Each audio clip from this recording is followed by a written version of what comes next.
दोस्तों, आज की इस गौतम बुद्ध की कहानी के जरिए आप जानेंगे कि हमारी जिंदगी कितनी कीमती है और हमें अपनी इस कीमती जिंदगी को किस तरह जीना चाहिए।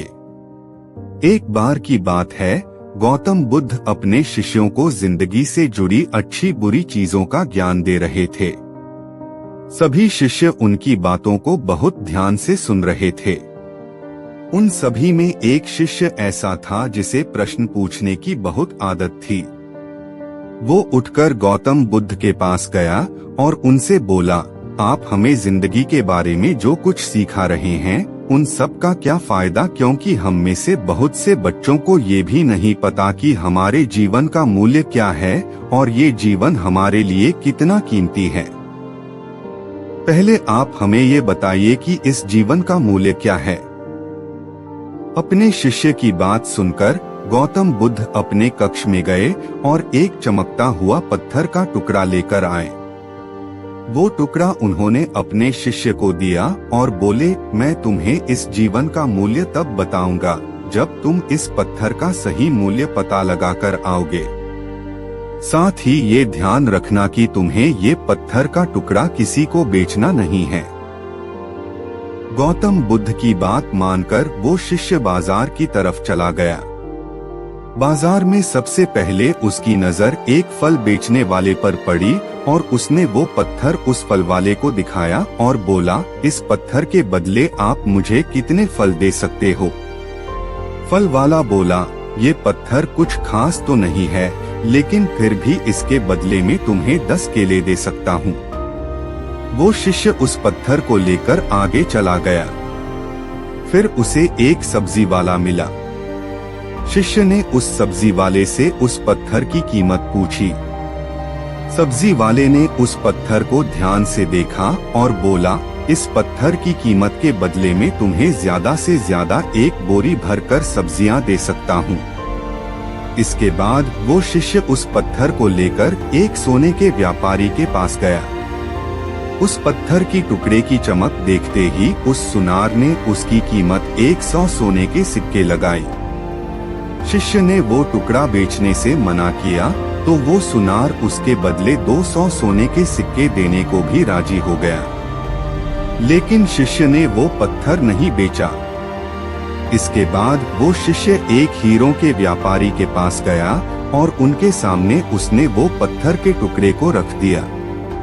उस पत्थर को देखते ही हीरों के व्यापारी ने एक साफ कपड़ा बिछाया, उस पत्थर को उसके ऊपर रखा, फिर उसकी परिक्रमा की और हाथ जोड़कर उस पत्थर को कपड़े में लपेटते हुए वो बोला, तुम जिसे मामूली पत्थर समझकर उसकी कीमत पूछ रहे हो, असल में ये एक बेशकीमती रूबी है।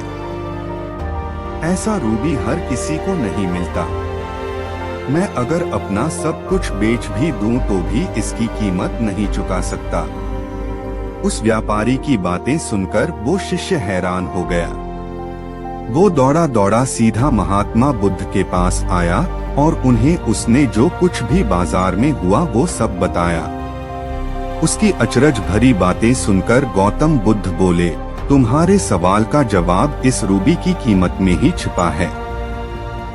हमारा जीवन भी एक रूबी है, रूबी की तरह ये भी बेशकीमती है, लेकिन हम इस बात को हमेशा नजरअंदाज करते हैं और अपने जीवन का मूल्य नहीं समझते। हम दूसरों को देखकर और उनके जैसा जीवन जीने की कोशिश में अपने जीवन की कीमत को कम कर देते हैं। हम ये सोचते हैं कि हमारी जिंदगी की कीमत वही है जो दूसरे हमें बताते हैं, लेकिन ये बात हमेशा ध्यान रखना कि सामने वाला अपनी हैसियत, बुद्धि और अपनी समझ के हिसाब से तुम्हारी कीमत लगाता है।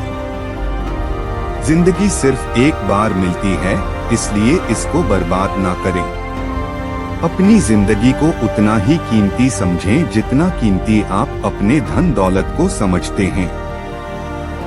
आज के समय में लोग अपनी जिंदगी से ज्यादा कीमती प्यार, पैसों और दिखावे से भरी चीजों को समझते हैं। प्यार के चक्कर में लोग सुसाइड कर लेते हैं। हमेशा याद रखें कि दिखावा करना जरूरी नहीं है। प्यार दोबारा मिल सकता है, पैसा फिर कमाया जा सकता है, लेकिन जिंदगी को फिर से पाया नहीं जा सकता। इसलिए अपनी इस बेशकीमती जिंदगी को अच्छे से जिएं। हर पल का आनंद लें।